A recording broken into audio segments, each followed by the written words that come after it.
Assalamualaikum warahmatullahi wabarakatuh. Perkenalkan, nama saya Siti Rahma, berasal dari jurusan Hukum Keluarga Universitas Negeri Sultan Syarif Kasim Riau di semester 5. Di sini saya akan sedikit menjelaskan materi tentang sistem moneter Islam. Sebelumnya terima kasih kepada Bapak Idil Wadelmi SEI MSI yang telah memberikan tugas kepada saya pada matkul Ekonomi Islam yang berjudul tentang sistem moneter Islam, yang mencakup tentang sistem moneter awal Islam, sistem moneter konvensional, dan sistem moneter modern perspektif Islam. Baiklah, di sini yang pertama saya akan menjelaskan tentang sistem moneter awal Islam. Awal pemerintahan Islam telah mengenal sistem moneter, walaupun saat itu belum terlalu diperlukan. Pada awal pemerintahan Islam, pemerintah telah menetapkan kebijakan keuangan bahwa emas dan perak sebagai standar moneter. Pemerintah menjadikan hanya emas dan perak sebagai standar keuangan moneter untuk mengukur standar nilai dan barang dan jasa. Dengan kedua mata uang, emas dan perak, inilah semua transaksi dilakukan. Dan pada awal pemerintahan Islam, defisit anggaran jarang terjadi, dan sistem pengelolaan moneter diserahkan kepada Baitul Mal. Baitul Mal adalah pos yang dikhususkan untuk mengelola semua pemasukan atau pengeluaran harta yang menjadi hak kaum muslimin. Setiap harta yang hak menjadi kaum muslimin sementara pemiliknya tidak jelas, maka harta tersebut merupakan hak Baitul Mal. Bahkan kadang pemiliknya jelas sekalipun, apabila harta itu telah diambil, maka dengan pengembalian tersebut harta tadi telah menjadi hak Baitul Mal, baik hak itu dimasukkan ke dalam kasnya ataupun tidak.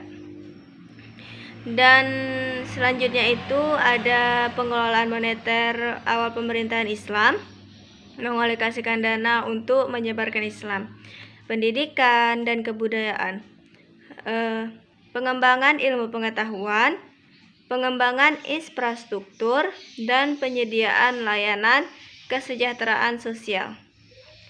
Seluruh alokasi dana Baitul Mal tersebut mempunyai dampak terhadap pertumbuhan ekonomi, baik secara langsung ataupun tidak, seperti alokasi untuk penyebaran Islam yang berdampak terhadap kenaikan populasi akan meningkat dan penggunaan sumber daya alam akan semakin maksimal. Penjelasan selanjutnya ada sistem moneter konvensional. Perkembangan mengenai konvensional ini terutama dalam hal pemerintahan uang sangat terlihat jelas pada masa lahirnya aliran monetaris yang didasari kritikan atas pendapat Pearson mengenai perlunya campur tangan pemerintahan dalam mengarahkan dan membimbing perekonomian yang diinginkan. Kebijakan moneter ini sendiri umumnya juga merupakan target dari kebijakan ekonomi. Kedua adalah apa yang dikenakan sebagai indikator. Indikator ini penting untuk mengatur sejauh mana target bisa tercapai atau tidak.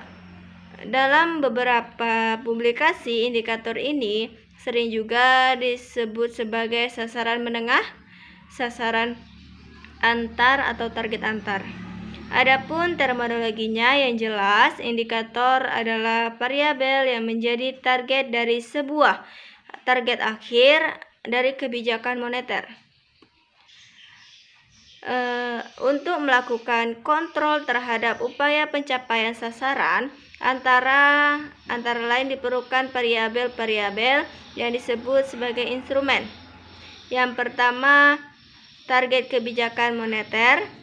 Target akhir kebijakan moneter ini adalah suatu kondisi ekonomi makro yang ingin dicapai.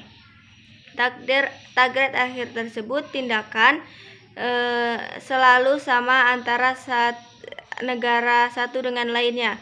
Yang selanjutnya ada indikator kebijakan moneter. Dalam kebijakan ini, moneter sering dihadapkan dengan gejolak perkembangan perekonomian yang menghambat sasaran yang ditetapkan. Sehubung dengan itu, memberi petunjuk apakah perkembangan moneter tetap terarah usaha pencapaian akhir yang telah ditetapkan atau tidak.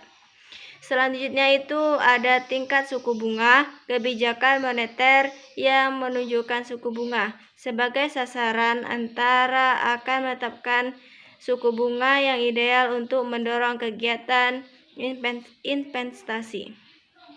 Materi selanjutnya itu ada sistem moneter modern perspektif Islam. Moneter modern merupakan sebuah pendekatan dalam mengelola perekonomian. Teori ini dikembangkan sejak era 90-an oleh seorang pakar ekonomi dan masih belum dapat dipastikan apakah masih banyak masyarakat dan pemerintahan setuju dengan teori ini. Namun yang jelas, teori yang mencetuskan ide untuk mencetak uang baru sebanyak-banyaknya guna menangani realisasi global dalam waktu dekat ini telah menimbulkan polemik di antara perekonomian dunia. Sebenarnya ada teori ekonomi yang mencetuskan oleh seorang ekonomi asal Inggris ini. Mereka mengembangkan teori ini, mengklaim diri mereka sebagai penerus teori ekonomi yang dikenal sebagai teori modern, teori moneter modern maksud saya. Sedangkan dilihat dari perspektif Islam, sistem moneter Islam bahwa kebijakan moneter yang diambil dari bank sentral bertujuan untuk mengatasi inflasi, mengontrol nilai tukar mata uang, dan memacu pertumbuhan ekonomi. Langkah yang diambil otoritas moneter dapat berupa menetapkan suku bunga, baik secara langsung ataupun tidak, melalui operasi pasar, atau melalui aktivitas di pasar valuta asing. Jelas bahwa kebijakan moneter seperti ini bertentangan dengan prinsip syariah yang mengidentikan bunga dengan riba. Sekian dari penjelasan saya. Terima kasih. Assalamualaikum warahmatullahi wabarakatuh.